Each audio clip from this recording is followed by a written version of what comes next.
Hello, my friends, and welcome back. Thank you very much for being with me again today. Zelensky's head grows bigger and bigger. He really, if he didn't do this in the past, now it's more evident that he really thinks that he is in charge of Ukraine. I have here 7 articles related to the latest statements made by Zelensky and with his capabilities. That is, he is fighting Russia. Only he knows how to negotiate, and everybody else should support him because he's the one. On the other hand, we find Donald Trump. I will show you 2 articles in which Donald Trump, makes Mr. Z-stein also responsible for the war in Ukraine. Now, let's start with the first article. This comes from Ukrainska Pravda. Zelensky on decree outlawing talks with Putin. I lead negotiations and forbid anyone else from interfering. Okay? So this guy really thinks that he leads the negotiations. Okay? Well, let me give you this piece of news. Without the Western help, you would be dead in a few days. And Ukrainians, no offense to the Ukrainians, brave Ukrainians used by Western interests and by the Zelensky-steins. You will be done in a week or 2 without Western help. And I will show you numbers to support that, and which is NATO numbers. Zelensky takes a poo-poo on NATO as well. Let me show you. In order to be able to say that only I lead negotiations and forbid everyone else from interfering, means that you are in charge. Do you remember when General de Gaulle of France entered Paris after it was left by the Germans? Do you remember who liberated Paris? And General de Gaulle, who was in London over there in exile, he demanded with nothing. His troops were minimal compared with the Americans and others who fought the Germans on the Western Front. Germans had 10% on the Western Front, 90% on the Eastern Front. Nevertheless, details. What do we do with details? So Mr.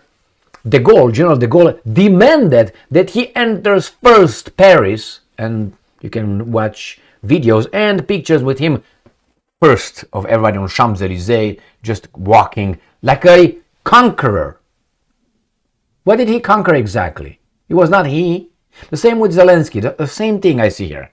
Zelensky is like a mouse with a tiger behind, and he's a big mouth and say, hey, nobody but me. Without a tiger, he will be squashed. The same with de Gaulle. De Gaulle alone would have sucked a big thing. All right, just to show you how hypocritical this is, next one. Ukrainska Pravda. This is from the 22nd of January. The other one was from today, the 25th of January. So the 22nd, he said, Ukraine will never recognize occupied territories as part of Russia. Excellent. That's a good statement. Very nice. Looks good. How can you accomplish that? If Ukraine again is left alone, in 2 weeks you're done. So therefore you need NATO, you need the Americans, you need the West. But hey, you're the only one who's going to be involved in negotiations. But let me show you the next article. He wants 4 parties. Zelensky, he's the one. What bothers me is he acts as if he really has anything to say. Like he has a say in everything. He doesn't. He's a puppet man. The straw man over there. So, let me show you what do you think the countries are? Zelensky names 4 parties he wants to see at future peace talks. Who do you think they are? Well, if you want to be fair, would be Ukraine and Russia. These guys are the ones. Now, if you really want to be emperor go straight to the supervisor who's going to fix things, it's going to be the United States of America and Russia. Ukraine would stay outside the door and cry, the Ukrainians, and Zelensky will get a bonus. All right? And a transfer to London or New York, and it's about it. So who the parties do you think they are? I mean, if there would be parties, I would include, I don't know, United States of America. If I have to, United States of America, I would say Russia. I would say, let's say, Ukraine, and maybe, I don't know, China or somebody. But I would not get United States of America in this unless it's US versus Russia, because that's all what it is. US versus Russia. This is the bottom line. This is the foundation. And the rest are just, just nothing. So he wants to be the four. Okay, let me show you who the four is. Very surprising. One country, important country in the conflict is missing. Can you guess who that is? It's not Poland. It's the house servant. If you stick around with me, you know exactly who the house servant is on Al Capone's plantation. President Zelensky believed that Ukraine, the United States of America, Europe, and Russia should participate in future negotiations to end the war. When you say Europe, who do you talk? You talk about Romania? You talk about, I don't know, Moldova. Moldova is part of Europe. Serbia, you talk about Hungary, Slovakia, I don't know, Cyprus. I'm listening. No. First, United States should not be involved unless United States comes out of the whole thing and says, you know what? It is us. It's been us in the entire time, plus our baboons in Great Britain. It's just the two of us. Just the two of us. That's what it is. And the rest are just baboons. So it should be United States of America. If United States of America is involved in any negotiations, they should be the only one on that side. And on the other one should be Russia. The rest are, negligible quantities. Zero. Poo-poo. Now, he wants United States of America. Why would you want United States of America? And then you want Europe. These guys were the two entities plus the house servant, which is, you guessed it, Great Britain. United Kingdom, how you want to call it. Those were the ones, and United States of America, the ones. Europe was dragged over there like a whore. They didn't want to be pounded, but she did it. Why? She was on the payroll. Europe doesn't have an independent foreign policy. That comes from Washington, D.C. And Washington, D.C.'s foreign policy comes from the three pillars of this globe, which is exactly this one.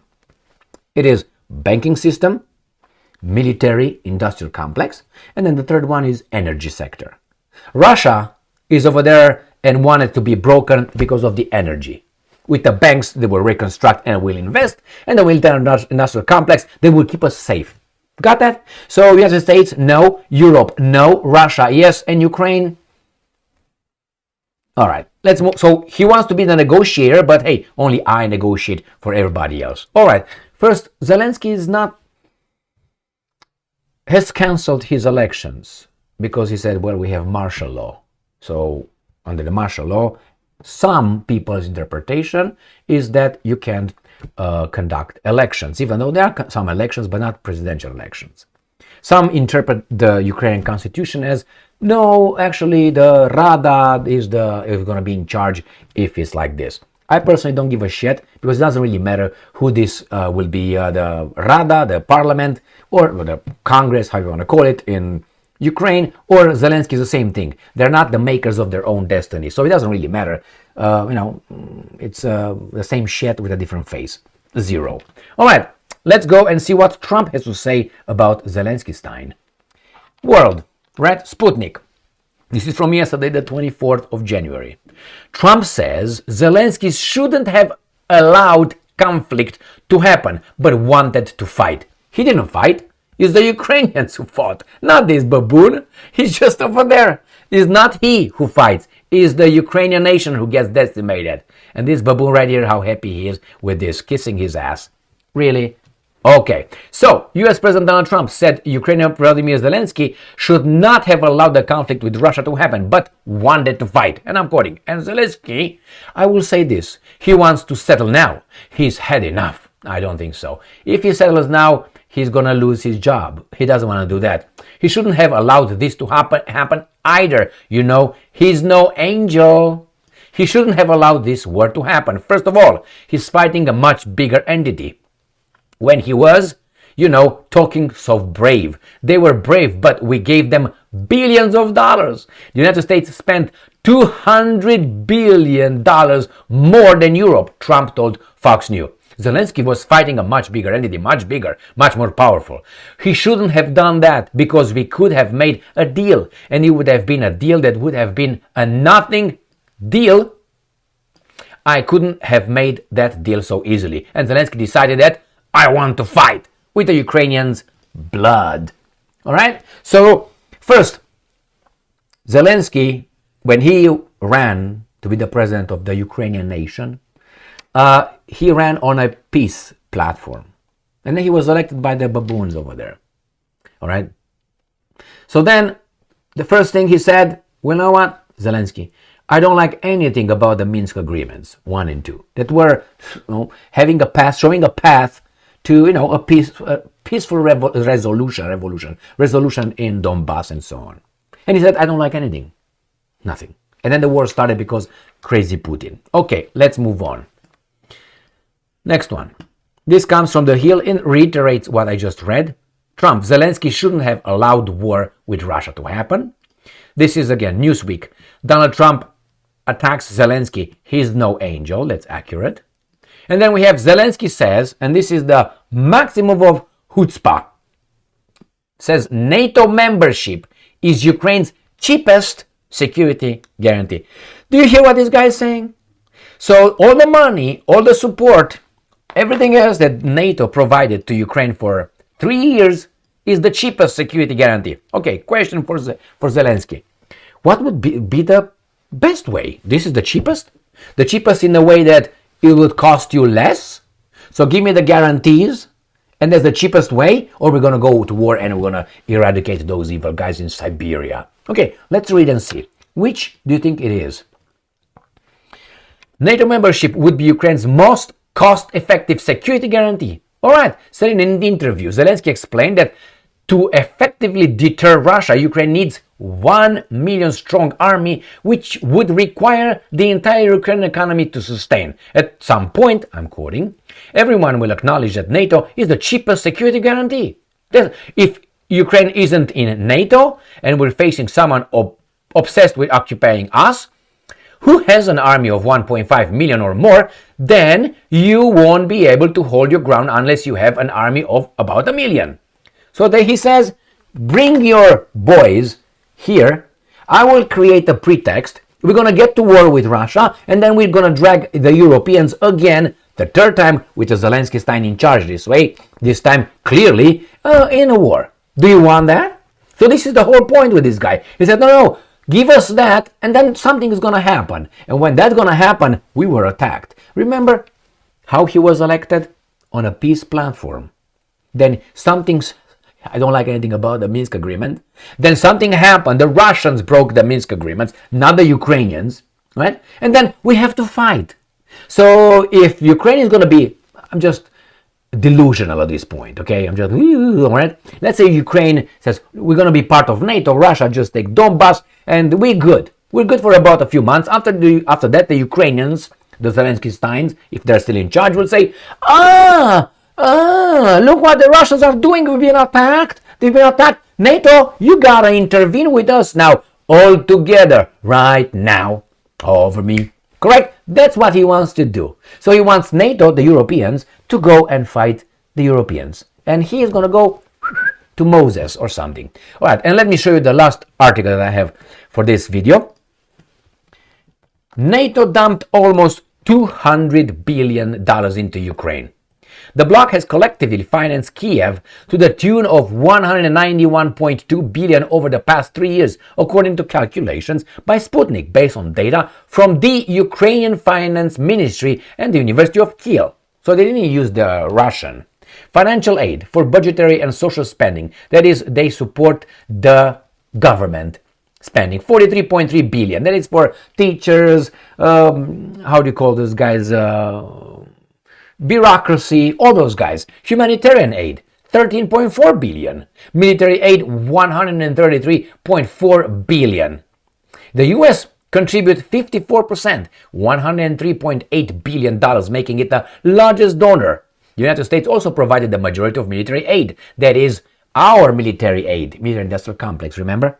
68.9 billion, humanitarian aid 3.7 billion, and budgetary support 31.2 billion. So whenever the American politicians are going to tell you, my fellow Americans, we don't have money to give you any raises, nothing, they gave these guys right here budgetary support $31.2 billion. All right, so thank you very much. Now, Germany was the second largest contributor. My point is this. Zelensky, without the United States of America, which has Europe and NATO by the little dingy-lingy, would be zero. So he's the only negotiator. Why? Because he's allowed to. He wants four countries, four parties, which is going to be Russia on one side and the aggressor, the defenders on the other one, which is United States of America, Europe, and Ukraine. But Russia alone. No. If I were Russia, I would say off. I speak with the boss. When I go to solve a problem, let's say I have something, and I go to a shopping center, I go to a business, I don't talk to my first question is, I have this kind of problem. Do you have the authority to solve it? And if that person says, okay, give me the supervisor. No, give me someone who can solve my problem, who's the decision maker. Not you. Thank you very much. I'm not going to spend my time with you 5 minutes of my precious time to explain to you, and then you say, just a second, let me call the supervisor. Off, call him. My time is very expensive.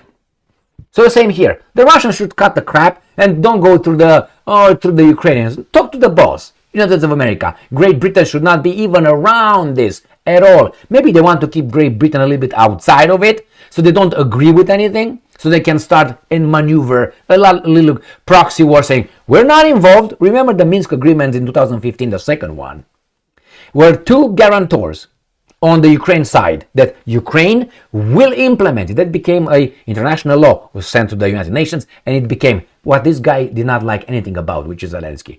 Germany and France signed that. Great Britain was not over there, did not sign. The United States of America did not sign. Why not? Why not? So they can work within the framework of their own free will. Therefore, you have two countries that, no, we're going to be, but the other two are working hard to arm Ukraine. That's how the rocket worked. Thank you very much for being with me again today. Zelensky wants Europeans, in a war with the Russian Europeans. That's what they want. And the profiteers are 3 + 1. One is a group. I'm not going to mention the other one. You can call it still groups, the ones that I mentioned, the 3 pillars of this exact globe. Thank you very much for being with me again today. Stay strong, stay smart, look for the truth, and be just.